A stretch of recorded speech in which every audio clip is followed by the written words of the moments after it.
You, John Fitzgerald Kennedy, do solemnly swear. I, John Fitzgerald Kennedy, do solemnly swear.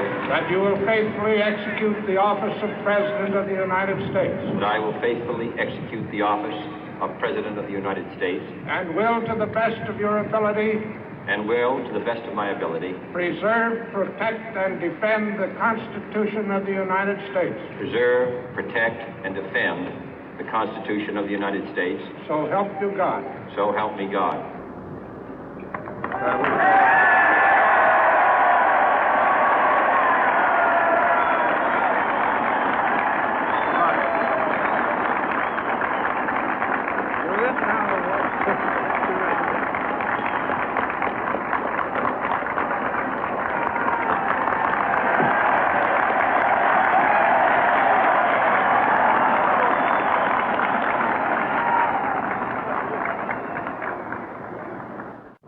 Vice President Johnson, Mr. Speaker, Mr. Chief Justice, President Eisenhower, Vice President Nixon, President Truman, Reverend clergy, fellow citizens. We observe today not a victory of party, but a celebration of freedom, symbolizing an end as well as a beginning, signifying renewal as well as change. For I have sworn before you and Almighty God the same solemn oath our forebears prescribed nearly a century and 3/4 ago. The world is very different now, for man holds in his mortal hands the power to abolish all forms of human poverty and all forms of human life. And yet the same revolutionary beliefs for which our forebears fought are still at issue around the globe. The belief that the rights of man come not from the generosity of the state, but from the hand of God. We dare not forget today that we are the heirs of that first revolution. Let the word go forth from this time and place to friend and foe alike that the torch has been passed to a new generation of Americans born in this century, tempered by war, disciplined by a hard and bitter peace, proud of our ancient heritage, and unwilling to witness or permit the slow undoing of those human rights to which this nation has always been committed and to which we are committed today at home and around the world.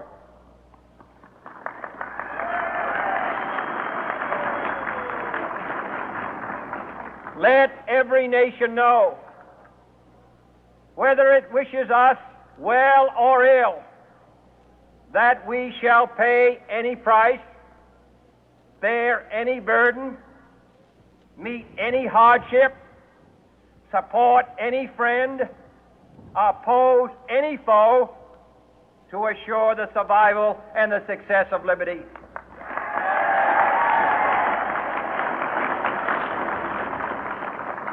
This much we pledge and more. To those old allies whose cultural and spiritual origins we share, we pledge the loyalty of faithful friends. United, there is little we cannot do in a host of cooperative ventures. Divided, there is little we can do, for we dare not meet a powerful challenge at odds and split asunder. To those new states whom we welcome to the ranks of the free, we pledge our word that one form of colonial control shall not have passed away, merely to be replaced by a far more iron tyranny. We shall not always expect to find them supporting our view, but we shall always hope to find them strongly supporting their own freedom, and to remember that in the past, those who foolishly sought power by riding the back of the tiger ended up inside.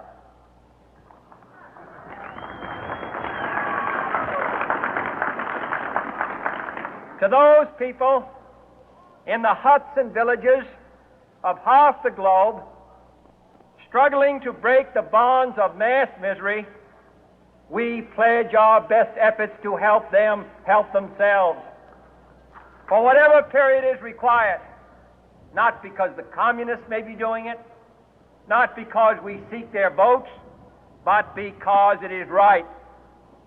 If a free society cannot help the many who are poor, it cannot save the few who are rich.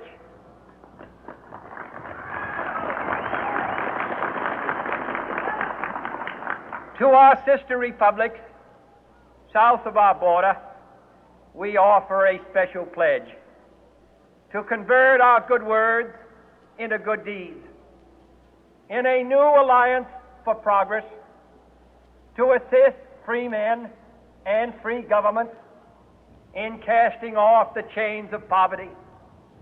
But this peaceful revolution of hope cannot become the prey of hostile powers. Let all our neighbors know that we shall join with them to oppose aggression or subversion anywhere in the Americas. And let every other power know that this hemisphere intends to remain the master of its own house.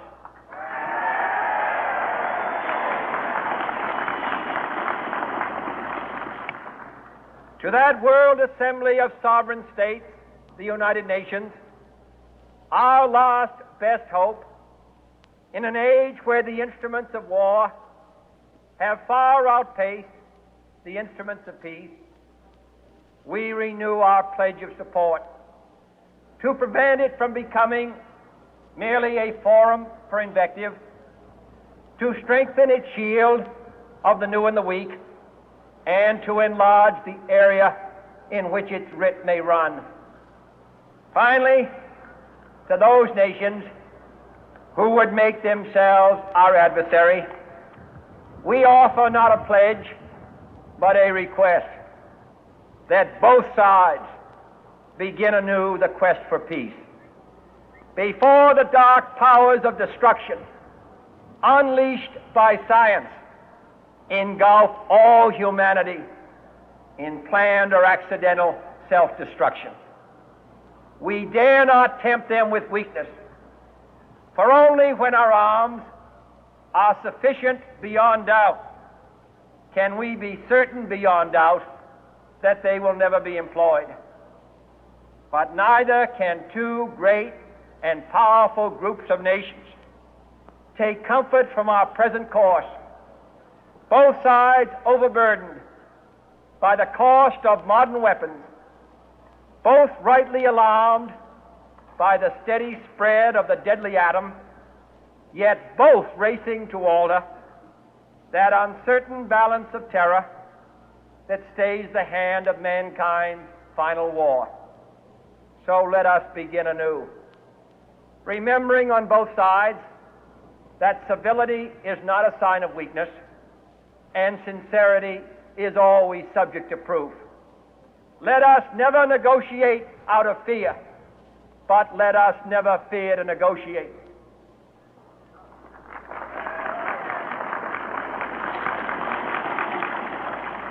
Let both sides explore what problems unite us, instead of belaboring those problems which divide us.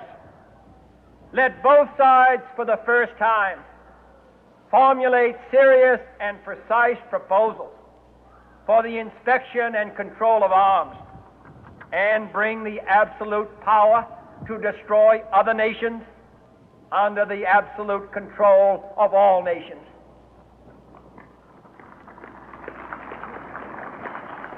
Let both sides seek to invoke the wonders of science instead of its terrors.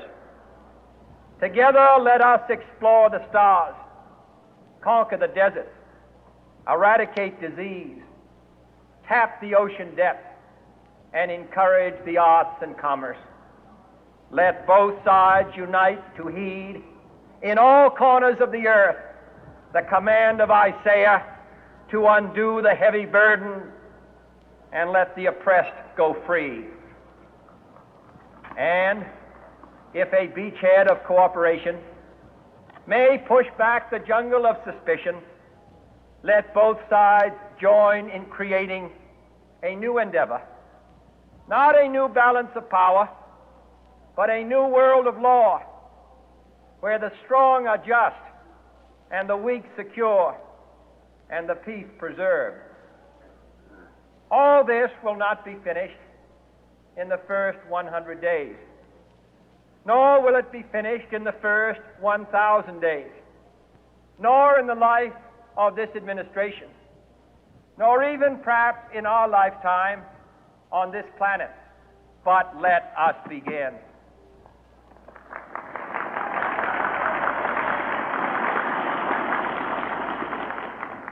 In your hands, my fellow citizens, more than mine, will rest the final success or failure of our course. Since this country was founded, each generation of Americans has been summoned to give testimony to its national loyalty. The graves of young Americans who answered the call to service surround the globe. Now the trumpet summons us again, not as a call to bear arms, though arms we need, not as a call to battle, though in battle we are, but a call to bear the burden of a long twilight struggle, year in and year out, rejoicing in hope, patient in tribulation, a struggle against the common enemies of man, tyranny, poverty, disease, and war itself.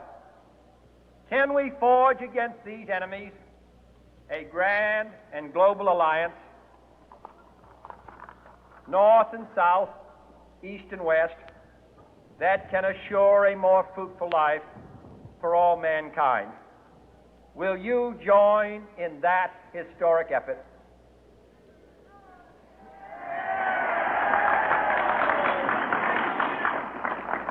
In the long history of the world, only a few generations have been granted the role of defending freedom in its hour of maximum danger. I do not shrink from this responsibility. I welcome it.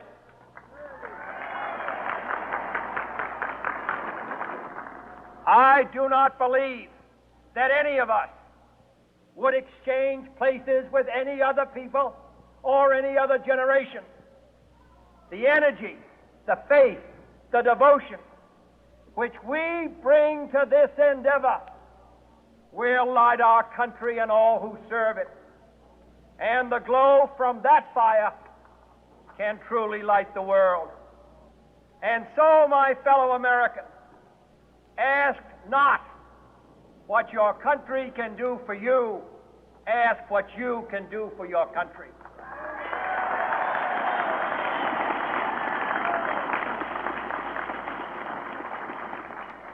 My fellow citizens of the world, ask not what America will do for you, but what together we can do for the freedom of man.